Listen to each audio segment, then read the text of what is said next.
तशरीफ फरमा मजलिस मुस्लिमीन के रुकन असम्बली अराकीन बल्दिया साबिक़ा अराकीन बल्दिया सदर मोहम्मदी और अराकीन मजलिस अज़ीज़ान मिल्लत, जिनके वक्त बहुत कम है, मुझे और भी यहाँ से निकल कर 2 जलसों में शिरकत करना है। हम पार्लिमानी इंतखाबात के इंतखाबी मुहिम के इख्तिताम के करीब पहुँच चुके हैं और कल 5 बजे इंतखाबी मुहिम खत्म हो जाएगी और फिर 13 तारीख के दिन हक़ राय दही का दिन है, पोलिंग का दिन है। मैं फिर से आपसे ये अदबन गुजारिश कर रहा हूँ कि 13 मई के दिन आप अपने एक वोट का इस्तेमाल मजलिस इत्तेहाद मुस्लिमीन के हक में करिए, पतंग के निशान का बटन दबाकर। कोई भी होटल या कमर्शियल इस्टेब्लिशमेंट पोलिंग के दिन खुली नहीं रख सकते, तो शायद कलेक्टर उसको बंद करवा दे, विकाराबाद के रंगारेड्डी के कलेक्टर, तो आपका जो प्रोग्राम है वो खराब भी होगा, आप अपने वोट डालने से महरूम भी रह जाएंगे और वोट आपके लिए एक अमानत है और आपको मजलिस के हक में अपने वोट का इस्तेमाल करना है। असदुद्दीन ओवैसी के लिए नहीं, बल्कि मजलिस इत्तेहाद मुस्लिमीन की कामयाबी के लिए। आपको पतंग के निशान पर बटन इसलिए दबाना है क्योंकि आपको नरेंद्र मोदी को पैगाम देना है कि हम CAA के कानून के खिलाफ हैं, क्योंकि CAA अगर NPR NRC के साथ होगा तो फिर हमारी शहरियत खतरे में पड़ जाएगी। आपको अपने वोट का इस्तेमाल इसलिए करना है ताकि हम मुल्क में यकसा सिविल कोड के निफाज के खिलाफ हम अपने वोट का इस्तेमाल करेंगे। यकसा सिविल कोड का मतलब ये है कि जैसा कि उत्तराखंड में BJP की हुकूमत है, वहां पर उन्होंने यकसा सिविल कोड का कानून बनाया जो कहता है कि मुसलमान अपनी शादी स्पेशल मैरिज एक्ट के तहत करना पड़ेगा। वो निकाह के जरिए, काजी के जरिए, गवाहों के जरिए और दुल्हन को बगैर महर दिए शादी करने का आर्डर वहां पर निकल गया।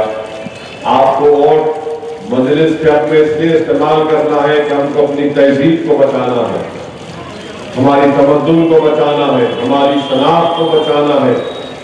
हमको मजलिस के अपने पतंग के निशान पर बटन दबाकर मजलिस को इसलिए देना है ताकि इबादत गाहों की हिफाजत हो सके, ताकि इस मुल्क की हिफाजत हो सके। हम वोट मजलिस को इसलिए देना है ताकि हम भारत के आईन को, संविधान को बचा सके। वरना याद रखिए, ये जो 400 पार का नारा नरेंद्र मोदी लगा रहे हैं, वो यही चाहते हैं कि आईन में संविधान को तब्दील कर दिया जाए या नया आईन लिखा जाए। अगर ऐसा होगा तो दलितों से, बैकवर्ड क्लास से उनका रिजर्वेशन, तहफ़्फ़ुज़ात, आरक्षण छीन लिया जाएगा। अगर ऐसा होगा तो हिंदुस्तान के मौजूदा आईन और संविधान के तहत अक़लियतों को, चाहे वो मजहबी अक़लियत हो या लिसानी हो, उनको दफा 29 के तहत अपनी तहजीब की हिफाजत की इजाजत दी गई है। उनको दफा 30 के तहत अपने पसंद के कॉलेजेस, इदारे खोलने की, मदरसे खोलने की इजाजत दी गई है। वो सब खत्म करके रख दिया जाएगा। तो मेरी आपसे गुजारिश है कि मजलिस के अपने के वोट का इस्तेमाल करिए। याद रखिए, ये हमारे मुल्क की तारीख का सबसे नाजुक पार्लिमानी इलेक्शन है। अगर आप गफलत और काहली का शिकार हो जाएंगे तो फिर नुकसान किसका होगा? नुकसान गरीबों का होगा। मजलिस के अपने वोट का इस्तेमाल इसलिए करिए क्योंकि नरेंद्र मोदी की हुकूमत ने नौजवानों के मुकद्दर को बेरोजगारी बनाकर रख दिया। आज नौजवान को नौकरी नहीं मिलती है। जब यही यहाँ पर जाफर हुसैन मेराज साहब के शादी खाने में हमने एक जॉब फेयर किया तो एक दिन के जॉब फेयर में करीब कितने 7-8 हजार लोग आए, 10,600 लोग आए थे, 10,600 बच्चे आए थे। खाली एक जॉब फेयर में नरेंद्र मोदी ने भारत के नौजवानों का मुकद्दर बेरोजगार बना दिया और नौजवानों से कह दिया कि तुम इबादत गाहों के नाम पर लड़ते रहो एक दूसरे से। तुम गोश्त के नाम पर लड़ते रहो एक दूसरे से। ये हुकूमत जो 10 साल से है नौजवानों को रोजगार नहीं दे सकी। आज पेट्रोल की कीमत 100 रुपए से ज्यादा हो चुकी है, कीमतें आसमानों को छू रही हैं।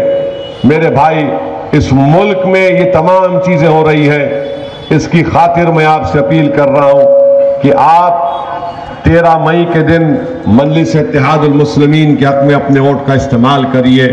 और जो लोग मजलिस के बारे में अमित शाह कहते हैं कि 40 साल से रजाकारों का कब्जा हैदराबाद पर है, अमित शाह नफरत भरी बातें ही कर सकते हैं। नरेंद्र मोदी कहते हैं कि हैदराबाद को कांग्रेस, आवाज को मत डिस्टर्ब करो भैया, जो आवाज रहे दो। नरेंद्र मोदी ये कहते हैं कि हैदराबाद को बीआरएस और कांग्रेस ने मजलिस को लीज पे दे दिया। नरेंद्र मोदी, क्या हैदराबाद की आवाम कोई गाय बैल या बकरियां हैं? क्या यहां पर इंसान नहीं है? यकीनन यहां पर हर मजहब के मानने वाले हैं। लीज पर दे दिए नरेंद्र मोदी। ये आपका गुरूर है या अहंकार है जो अपनी जबान से आप जो बातें कर रहे हैं, और इंशाअल्लाह ताला ने करीब में आपका गुरूर चुकनाचूर हो जाएगा। अरे नरेंद्र मोदी ने अगर कहते हैदराबाद को लीज पे दिए तो कितने एयरपोर्ट आपने किसको लीज पर दिए? कितने पोर्ट्स आपने लीज पर दे दिए, किसको दिए? 8,000 करोड़ का इलेक्ट्रल बॉन्ड नरेंद्र मोदी को मिला तो नरेंद्र मोदी ने अपने आप को लीज पर दे दिया तमाम सेठों को। इनके 10 साल में बैंकों से इनके चाहने वालों को 6,000 करोड़ का लोन दिया गया। अरे गरीब 10-15 लाख का लोन नहीं मिलता बैंक से उसको। और यही नरेंद्र मोदी के 10 साल की हुकूमत में पूरे मुल्क में 21 लोग ऐसे हैं जिनके पास हमारे मुल्क के 70 करोड़ आवाम की दौलत है। यानी जितने 70 करोड़ आवाम के पास दौलत है, इस मुल्क में 21 लोगों के पास उतनी दौलत है। और नरेंद्र मोदी बोलते हैं यकसा सिविल कोड। नरेंद्र मोदी हमारे कॉन्स्टिट्यूशन आइन का आर्टिकल 39-29 उठाकर पढ़ो आप। 39A B C क्या बोलता है? वो बोलता है कि हुकूमत का काम यह है कि इस मुल्क की दौलत को सब में बांटा जाए, मगर नरेंद्र मोदी मुट्ठी भर लोगों में मुल्क की दौलत को बांट रहे हैं। वजीर आजम के बजाय ऐसा लग रहा है कि कोई बादशाह सलामत दिल्ली में बैठे और फरमान बांट रहे, तेरी जागीर ये, तेरी जागीर ये, मैं तेरे को ये बांट रहा हूं। और आज नरेंद्र मोदी बोलते हैं, क्या बोलते हैं कि मजलिस इत्तेहादुल मुस्लिमीन के बारे में कि लीज पर दे दिया गया हैदराबाद।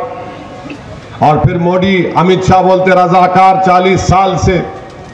यहां पर वो बीजेपी की उम्मीदवार तीर मारने का इशारा मस्जिद के ऊपर करती है तो एक और बीजेपी की एमपी मोहतरमा आकर कहती है कि मेरे को खाली 15 सेकंड दे दो, मैं असदुद्दीन अकबरुद्दीन ओवैसी को ये कर दूंगी, वो कर दूंगी। कभी कभी मेरे भाई बासी कड़ी को भी उबाला जाता है। बासी कड़ी को भी उबाला जाता। तो वही मामला है इन लोगों का। 15 सेकंड में ये करते वो करते। अरे जगह बताओ, कहां पे आना हाथों में, जगह बताओ मोदी, कौन से मुकाम पर आऊं? 15 सेकंड नहीं, 15 घंटे ले लो, मैं आने तैयार हूं। मैं जिस मकसद के तहत काम कर रहा हूं, जो मेरी मंजिल है, अगर अल्लाह हयात दिया तो इंशाअल्लाह ताला वो मंजिल को मैं पाऊंगा।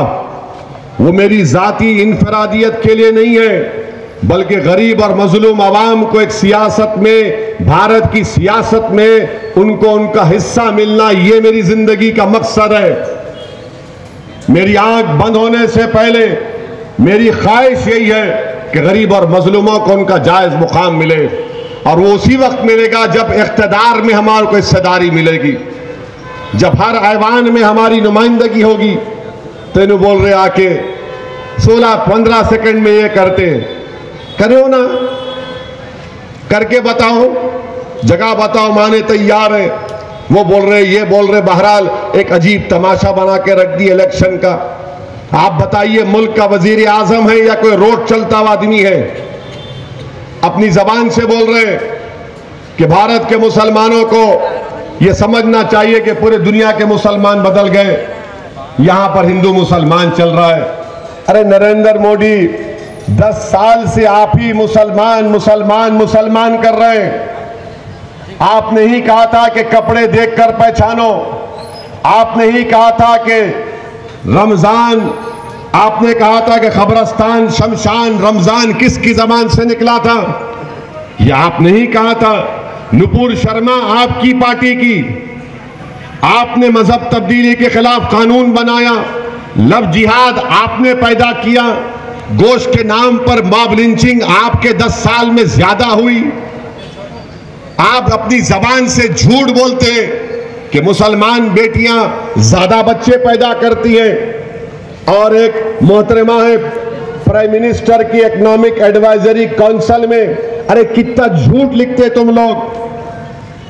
TFR रेट सबसे ज्यादा इस मुल्क में किसी का गिरा है तो मुस्लिम खवातीन का गिरा है, मगर नरेंद्र मोदी बोलते जिनकी अब जो बच्चे ज्यादा पैदा करते। मुल्क का वजीर आजम पूरे मजहब का, खुदाओं का मानने वालों का वजीर आजम होता है, मगर नरेंद्र मोदी सिर्फ एक मखसूस आइडियोलॉजी के मानने वालों के वजीर आजम बन गए। पूरे मुल्क में नफरत फैलाना इनका काम हो चुका है। मेरे अजीज दोस्तों और बुजुर्गों, मेरे गयूर नौजवानों, मेरी आपसे गुजारिश है कि 13 मई के दिन इन तमाम बात पर अब गौर करके अपने एक वोट का इस्तेमाल करिए। मजलिस से दुश्मनी क्यों है? क्योंकि मजलिस पार्लियामेंट में मौजूद है तो वो जानते हैं कि मजलिस इत्तेहादुल मुस्लिमीन का नुमाइंदा अपने 6-7 मिनट की तकरीर में पूरे आईन और संविधान के दलाइल को देकर हुकूमत के कानून की धज्जियां उड़ा देता है, हुकूमत के गलत फैसलों को पार्लियामेंट के जरिए मुल्क की आवाम के सामने लेकर आता है। इसीलिए इनको बड़ी नफरत होती है। मेरे अजीज दोस्तों और बुजुर्गों, 5 साल में आपने देखा कि मजलिस इत्तेहादुल मुस्लिमीन के नुमाइंदे ने पार्लियामेंट के अंदर चाहे CAA का कानून हो, चाहे वो ट्रिपल तलाक का मसला हो, UAPA का कानून हो, या जितने भी बहसें हुई, बजट जब पेश किया गया, सदर जमहूरिया के खुतबे पर बहस हुआ, हर चीज में हमने बीजेपी की मुखालिफत की। और मैं आपसे अपील कर रहा हूं कि आप कोताही मत करिए, काहली का शिकार मत होइए, बल्कि मैं यहां से औरंगाबाद की आवाम को भी पैगाम दे रहा हूं कि औरंगाबाद की आवाम ने 5 साल पहले एक तारीखी फैसला लिया और आपने 20 साल के नाहल, कमजोर और बेकार शिवसेना के MP को शिकस्त देकर आपने इम्तियाज जलील को कामयाब किया। मैं औरंगाबाद की आवाम से गुजारिश कर रहा हूं कि इम्तियाज जलील मेरा बाजू है, बगैर मेरे बाजू को आप, मुझे पार्लियामेंट अगर मैं अकेला चला जाऊंगा तो इम्तियाज जलील अगर खुदा ना खास्ता मेरा बाजू है, तो मैं औरंगाबाद की आवाम से कहूंगा कि असदुद्दीन ओवैसी के साथ इम्तियाज जलील को भिजाने की जिम्मेदारी औरंगाबाद की आवाम की होगी। आपको मुत्तहिदा अपने वोट का इस्तेमाल करना पड़ेगा। इम्तियाज जलील ने हर वक्त 5 साल में हर मसाइल पर, हर चीज पर तकरीर करते हुए पार्लियामेंट के सामने औरंगाबाद और गरीब और मजलूमों की आवाज रखी। और मैं आपको यकीन दिला रहा हूं कि इंशाअल्लाह ताला इस मर्तबा किशनगंज से इंशाअल्लाह ताला मजलिस के MLA और सदर अख्तरुल ईमान कामयाब होंगे।